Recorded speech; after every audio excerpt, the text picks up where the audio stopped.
Hello there and a very warm welcome. This is News Digest on Viewer Television and I am Chinonso Chekwes. We begin the news with some cholera outbreak update as the Nigerian government said on Tuesday that the death toll from the rampaging cholera outbreak has risen to 63 and 2,102 suspected cases.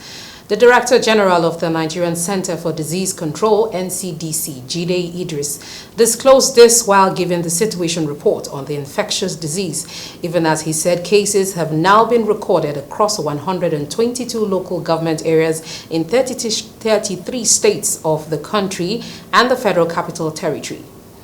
Mr. Idris added that about 90% of the cases were recorded in 10 states of the Federation, with 7 of them in the southern region. He attributed the outbreak to the ingestion of contaminated food and water as he expressed the country's capacity to curtail further spread despite the challenges posed by the culture of open defecation. Earlier, Mr. Idris had said his agency had already activated the National Cholera Multi-Sectoral Emergency Operations Center to coordinate what he described as a robust response to nationwide cholera cases. He said the agency activated the EOC after conducting a dynamic risk assessment. He said in response to the rapidly increasing cholera cases, a dynamic risk assessment was conducted by subject matter experts on the cholera outbreak situation in Nigeria last week. The subject matter experts were drawn from relevant ministries, health, environment, agriculture, water resources, departments, agencies, stakeholders, and major partners. The outcome of the risk assessment placed the country at high risk of increased risk of cholera transmission and impact. And while addressing the president, the DG highlighted some of the challenges faced in the fight against cholera, including open defecation, inadequate toilet facilities, and poor sanitation. He said the government has demonstrated strong political will to control the outbreak despite these challenges, with an inter-ministerial cabinet committee established to support the response efforts. Mr. Idris further noted that the inadequate state-level capacity leads to delayed disease reporting and response at state and local levels. Additionally, poor regulation of food vendors and commercial water supply compromises hygiene standards, while weak regulation allows boreholes and wells to be situated near sewage or toilet pathways. And the chairman, National Drug Law Enforcement Agency, NDLEA, retired Brigadier General Buba Marwa, has said that there was no hiding place for drug barons and their moves in the country. Mr. Marwa said this while reacting to the conviction of a Delhi Indian-bound drug trafficker, Charles Ogbonna, who bagged 25 years imprisonment for vomiting and excreting 80 wraps of cocaine. A statement by the NDLEA Director Media and Advocacy, Femi Babafemi, on Tuesday in Abuja said that the judgment was delivered 3 months after Ogbonna's arrest. The convict was arrested by NDLEA operatives at the screening point of Terminal 2 of the Murtala Mohammed International Airport, Ikeja, Lagos. He was arrested on Sunday, March 31st, while attempting to board his flight to Delhi in India via Doha or on Qatar Airways with a Liberian international passport bearing the name Car Bismarck. Mr. Ogbonna, who claimed he was recruited into drug trafficking by one of his relatives, eventually passed out a total of 80 wraps of cocaine weighing 889 grams through his mouth and his anus over a period of 4 days. The great risk that almost took his life notwithstanding, Ogbonna said he was given the drugs to swallow at a hotel in Ipodu in Lagos. He said that it came with a promise to reward him with 300,000 naira cash if he successfully delivered the consignment in India. The suspect was subsequently arraigned before Justice Dikbeolu Deinde of the Federal High Court in Lagos in charge number FHCL 378-2024. Mr. Marwa said that the suspect committed the offense contrary to Section 20 subsection 1B and punishable under Section 20 subsection 2A of the NDLEA Act Cap N30 LFN 2004. Delivering judgment on the case on Monday, July 1st, Justice Dikbeolu sentenced Ogbonna to 25 years in prison without an option of fine. Mr. Marwa said the judiciary remained a strong pillar in the coordinated and concerted effort to curb the scourge of substance abuse and illicit drug trafficking in Nigeria. Ogbona's conviction will further send a strong signal to his likes that there will be no hiding place for drug barons and their mules. It's time now for a short break. There's more when News Digest returns. Do stay with us.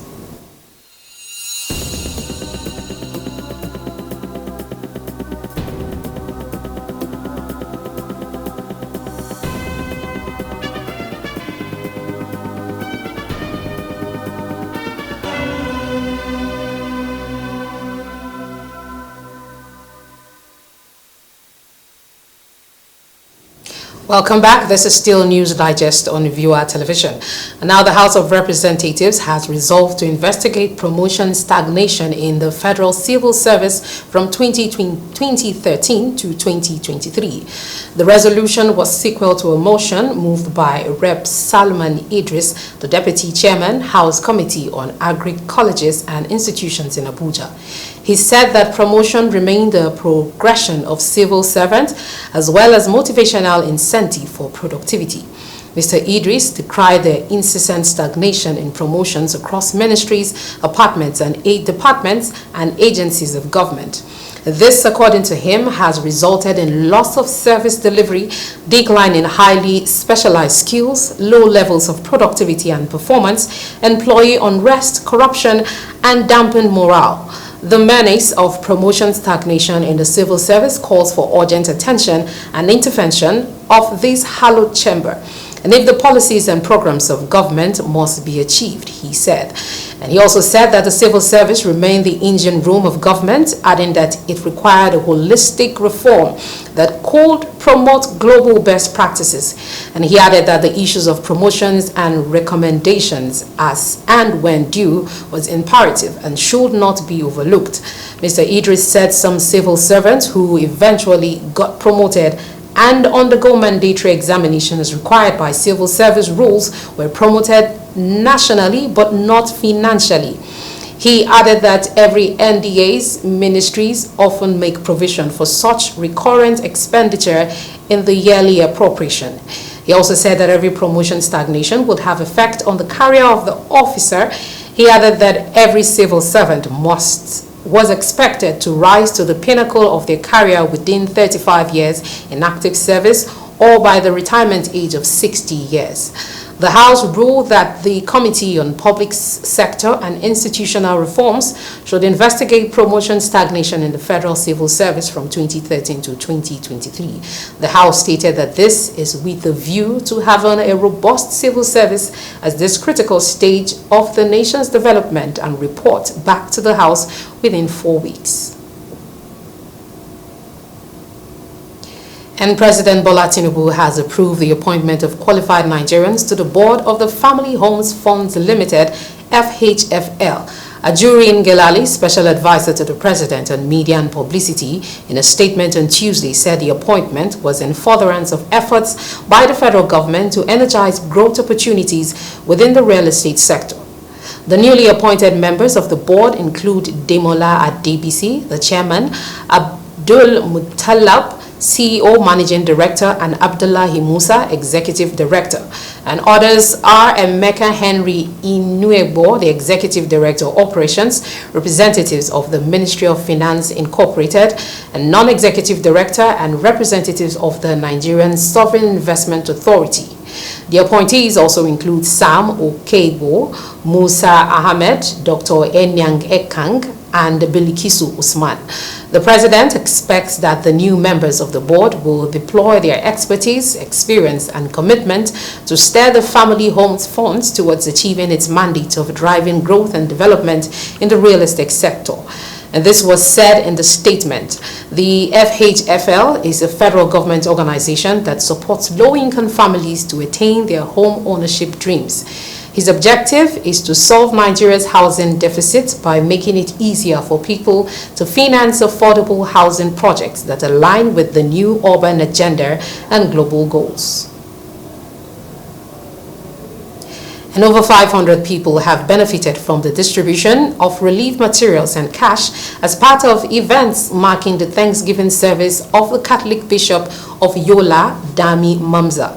Bishop Mamza, who concluded his tenure as the chairman of the Christian Association of Nigeria, Adamawa State, organized the event to thank God and the church for a successful tenure.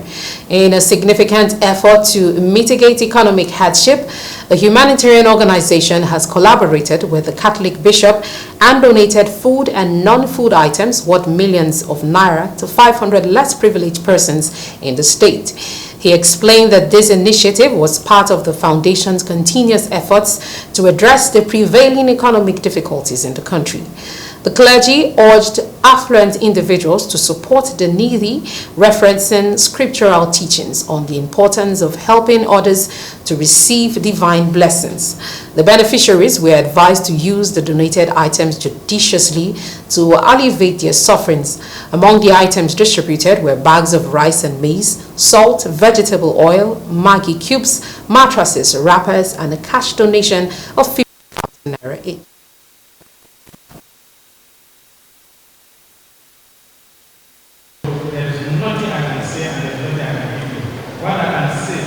On behalf of myself, and particularly on behalf of the beneficiaries, I want to thank you very much. And I want God to continue to bless it. Just as the former president said,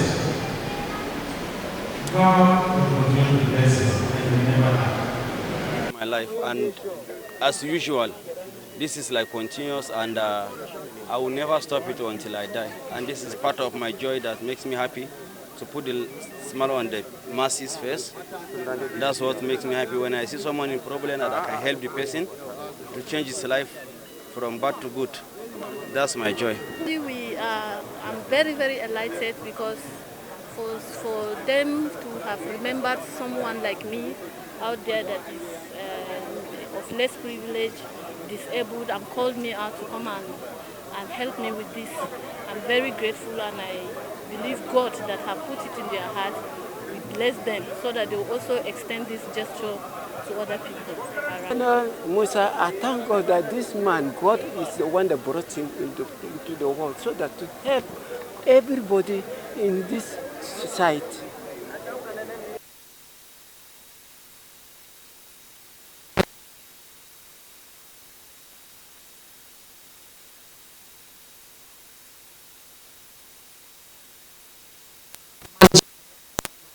Kali made this known during a tour of the ongoing projects in the states. Accompanied by the NEDC management team, Al-Kali visited various sites to assess the progress and quality of the projects. He expressed satisfaction with the advancement made on the 500-unit mass housing project in Yola South and the accident and emergency unit at Modibo Adama University Teaching Hospital in Yola. During the tour, the team inspected mega schools under construction in Song, Mubi, and Guyok local government areas, representing each of the 3 senatorial districts of Adamawa State. Additionally, they evaluated the 2.5-kilometer access road at the College of Education in Hong and 40 housing units for the college staff, which are aimed at creating a conducive learning environment. The inspection also covered the 32-kilometer Garikida Dabna Road project, various water projects across the state, and ongoing bridge constructions at Kudzom, Mayo, Ngayadi, and Dilchim.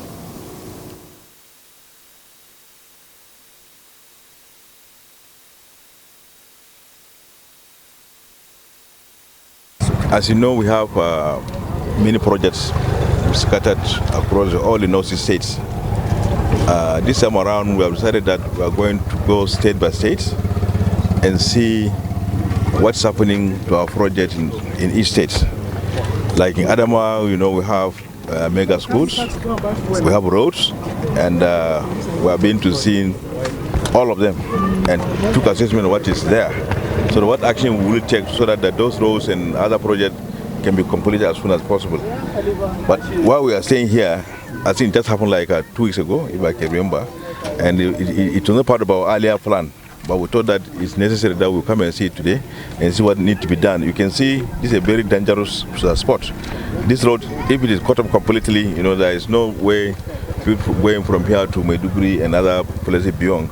So we are going to look at it very carefully and see what we can do to see that this situation is rectified as soon as possible. But generally speaking, I think most of our projects across the states are doing well. You have seen them.